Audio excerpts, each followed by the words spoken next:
I never planned to ruin my mother's wedding, but when your future stepsister calls you nobody in front of the entire family, sometimes the perfect revenge comes with a property deed. Before I tell you how I turned their dream wedding venue into their worst nightmare, let me know in the comments if you've ever been dismissed by someone who had no idea who you really were. Hit that like button if you believe karma comes with a real estate portfolio. This story is for you. My name is Olivia Morgan, and at 28 I was living what appeared to be two completely separate lives. To my mother and her new family, I was the disappointing daughter who did something in real estate and couldn't afford a decent car. In reality, I was the owner of Morgan Heritage Properties, a luxury venue and estate management company worth over $200 million. The irony? The exclusive Hamilton estate where my mother Patricia was planning her dream wedding to Richard Hamilton was actually mine. Not that anyone knew that, yet. Growing up in suburban Connecticut, it was always just Mom and me after Dad died when I was 8. We weren't poor thanks to Dad's life insurance, but Mom was always chasing the next level of social status. When she met Richard Hamilton, a wealthy widower with 2 daughters at a country club fundraiser, I knew everything would change. Richard's daughters, Ashley and Madison Hamilton, were walking stereotypes of old money privilege. Ashley, 26, worked as a social media influencer, while Madison, 24, managed their father's social calendar. Both treated me with the kind of calculated disdain that only comes from a lifetime of inherited wealth. "Oh, you sell houses?" Ashley had sneered during our first meeting. How quaint. What they didn't know was that by then, I already owned the company that managed their father's favorite golf club. My journey to secret success started with my father's death. While Mom threw herself into social climbing, I found comfort in studying the one thing Dad had loved most: historic properties.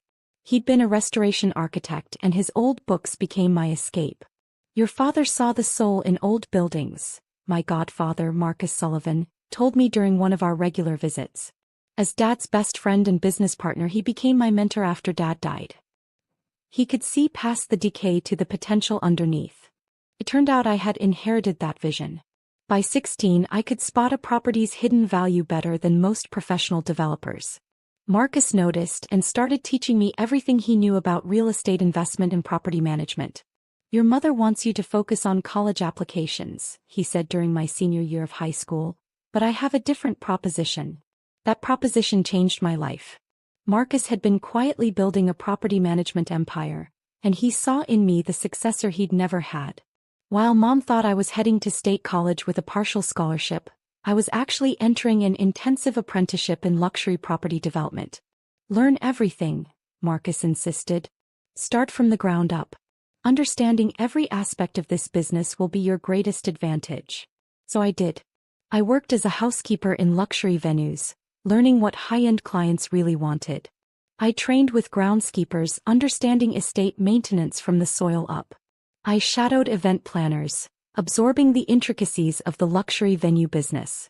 All while taking online business classes and building a network that would later become invaluable. By 23, I had earned my first million through clever property flips that Marcus helped me structure. By 25, when Marcus was ready to retire, he sold me his company for a fraction of its worth, with one condition. "Keep your success quiet," he advised.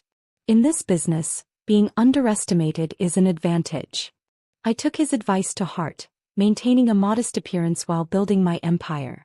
Mom remained blissfully unaware, too caught up in her social climbing to notice that my little real estate job was actually a growing fortune. Then came the Hamilton estate. I'd had my eye on the historic property for years. A stunning 50-acre estate with a Georgian mansion that had hosted New England's elite for generations. When it came on the market due to the owner's bankruptcy, I acquired it through one of my holding companies, renovated it to perfection, and turned it into the most exclusive wedding venue on the East Coast. So when Mom called, bubbling with excitement about her engagement to Richard Hamilton and their plans to marry at the most perfect venue in Connecticut, I had to bite my tongue. "We're having the wedding at the Hamilton estate," she gushed. "Richard's family used to be close with the previous owners, so he's sure they can get us a good rate from whoever owns it now." I managed to keep my voice neutral. "That's nice, Mom. I've heard it's beautiful." What followed was 6 months of watching my mother, Richard, and his daughters plan their perfect wedding at my property, all while treating me like an irrelevant observer. The breaking point came during the wedding planning weekend, 3 months before the big day. The entire extended family had gathered at the estate for a detailed venue tour and planning session. I arrived late, deliberately, driving my old Honda Civic that I kept specifically for family appearances. Ashley and Madison were already holding court on the grand staircase I had personally designed. "Oh look," Madison announced loudly as I walked in. "The real estate agent finally made it." "Actually," I started to correct her, but Mom cut me off. "Olivia, darling, couldn't you have dressed more appropriately? This is an important day." I looked down at my simple black dress, which probably cost more than Ashley's entire designer outfit, not that they'd recognize the subtle luxury brand. Richard's mother, Elizabeth Hamilton, swept over to join the conversation. Now, Patricia. Not everyone understands proper attire for such venues. Perhaps your daughter could help the staff with arrangements, since she has experience in property matters." Before I could respond, the estate's manager, Sarah Collins, appeared in the foyer. She froze momentarily upon seeing me. After all, I signed her paychecks, but caught my subtle head shake. "Welcome to Hamilton Estate," she began her usual introduction. "We're honored to host such a prestigious event." Yes, Ashley interrupted. "Daddy already told us about his family's history here. This is practically our second home." Sarah's eye twitched slightly. If they only knew who really owned their second home. The final straw came during the wedding planning meeting in the grand ballroom. As the family discussed seating arrangements, Madison turned to Mom with a concerned expression. "Where are we seating Olivia? She's not going to be at the family table, is she?" "She's nobody," Ashley declared dismissively. "Just seat her with the vendor staff since that's basically her level anyway." The room fell silent, waiting for my mother's response. And in that moment, when she simply continued discussing flower arrangements as if she hadn't heard the insult to her only daughter, I made my decision. Looking around the ballroom I had personally renovated, at the crystal chandeliers I had sourced from Venice, at the antique mirrors I had restored by hand, I knew exactly how this story would end. "Sarah," I called out quietly, "could you bring me the venue's property documents?" "All of them." Sarah met my eyes across the room and smiled. "Of course, Ms. Morgan. Right away." The real show was about to begin. The room buzzed with activity as Sarah left to retrieve the documents. My mother and the Hamiltons continued their planning, completely oblivious to the bomb I was about to drop. "The minister will begin the ceremony here," Richard's event planner gestured grandly. "Then the reception will flow through these historic halls that have hosted New England's finest families for generations." Ashley smirked in my direction. "Some of us understand the significance of such venues. Others, well, they're just lucky to be invited." I watched Sarah return with a leather portfolio bearing my company's discreet logo. Inside were the property deeds, renovation permits, and historical documentation, all bearing my name or my company's. "The paperwork you requested, Ms. Morgan," Sarah said formally, loud enough for everyone to hear. Madison laughed. "Why would she need to see property paperwork? Unless she's parking cars for the wedding." Elizabeth Hamilton, ever the family matriarch, stepped forward with a concerned frown. "Perhaps we should focus on the important details. The Hamilton estate has always been associated with proper society, and we must maintain certain standards." I opened the portfolio slowly, savoring the moment. "Oh, I completely agree about maintaining standards. That's why I spent $12 million on renovations last year." The room fell silent. "What did you say?" Richard asked, speaking directly to me for perhaps the first time ever. I pulled out the first document, the property deed with my name clearly listed as owner. I said I spent $12 million renovating my property. The new ballroom chandeliers alone were $400,000. Mom's face had gone pale. "Olivia, what are you talking about?" "It's quite simple," I replied, laying out more documents on the antique table I'd imported from France. "I own the Hamilton estate. In fact, I own 12 other luxury venues across New England, but this one is special. It's my flagship property." Ashley lunged for the papers, her designer heels clicking on the marble floors I'd sourced from Italy. "This is impossible." "Daddy, tell her this is impossible." Richard adjusted his glasses, lawyer instincts kicking in as he examined the documents. "These appear to be legitimate. But how? Would you like to see the company financials as well? I offered, nodding to Sarah, who produced another folder. Morgan Heritage Properties owns over $200 million in luxury estates and venues. This property alone generated $8 million in revenue last year. Elizabeth Hamilton sank into a nearby chair, a restored 18th century piece that had cost me $50,000. But your car, your clothes, are chosen specifically to maintain a certain image, I completed her thought. It's amazing how much people reveal when they think you're nobody. Mom stepped forward, her hands shaking. All this time, your little real estate job is actually a luxury property empire? Yes. I turned to Madison and Ashley. By the way, that second home comment? Technically, you've been trespassing on my private property every time you've visited without proper booking. The color drained from their faces as the implications sank in. But the wedding, Mom whispered. We've already sent invitations. Ah yes, the wedding. I picked up their planning folder. Let's discuss that, shall we? You've booked my most exclusive venue through standard channels, claiming a family connection that doesn't exist, while treating the actual owner like service staff. Richard, ever the businessman, tried to take control. Surely we can come to some arrangement. Like what? I asked pleasantly. Special treatment for the family that called me nobody, and suggested I park cars at my own estate. Sarah stepped forward with another document, the venue's standard contract. Ms. Morgan, shall I review the terms regarding client conduct and venue respect policies? Please do, I smiled. Pay special attention to the cancellation clauses. As Sarah read out the strict behavior and respect requirements that I'd personally written into every contract, I watched the Hamilton family's perfect wedding plans crumble in real time. Ashley attempted one last power play. Daddy, just buy the property. She's clearly not qualified to manage something of this caliber anyway. I laughed then, actually laughed out loud. You think your father can afford this estate? The Hamilton estate alone is valued at $45 million. And it's not for sale at any price. But your car. Madison sputtered. Your clothes. I pulled out my phone and pulled up my private garage collection. You mean the Honda I keep for family visits? Would you prefer I arrived in the Bentley? Or maybe the vintage Aston Martin? Next, I opened my closet app, displaying my extensive wardrobe of subtle luxury pieces. As for my clothes, this simple black dress costs more than your entire wedding budget. I just prefer understated elegance to obvious labels. The room had descended into chaos.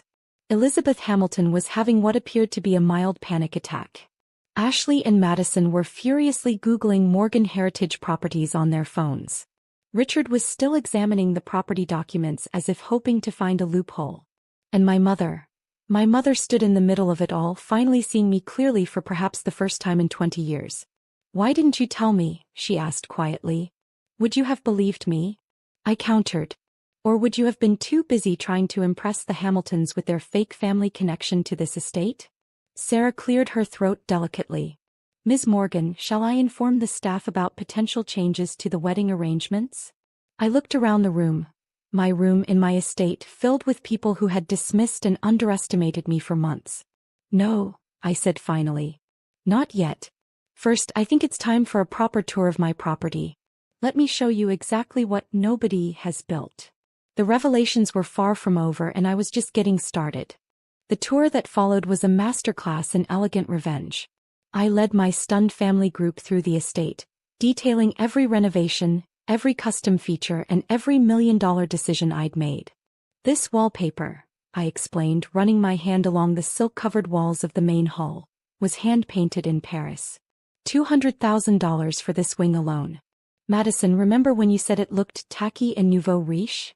The artist actually created it specifically for British royalty. Madison had the grace to blush. Ashley, however, wasn't quite ready to surrender her perceived superiority. Anyone can spend money, she sniffed. It doesn't mean you understand true elegance. I stopped at the grand staircase. Interesting perspective. Sarah, what was our rating in last month's Luxury Venue Quarterly? The Hamilton estate was ranked #1 in North America, Sarah replied smoothly. The article particularly praised the owner's impeccable taste and understanding of historic preservation while catering to modern luxury. The owner, Elizabeth Hamilton repeated weakly. All this time? Yes, I confirmed. Every time you bragged about your family's connection to this estate, you were actually bragging about my property. Every time you dismissed me as nobody, you were insulting the person who owned the very ground you were standing on. We reached my private office, a space that perfectly blended historic architecture with modern luxury. The walls were lined with architectural awards and magazine covers featuring my venues. Your little social media influence career? I addressed Ashley directly. Half your most popular posts were taken at my properties. In fact, you've been inadvertently promoting my business for years. Richard, who had been unusually quiet, finally spoke up.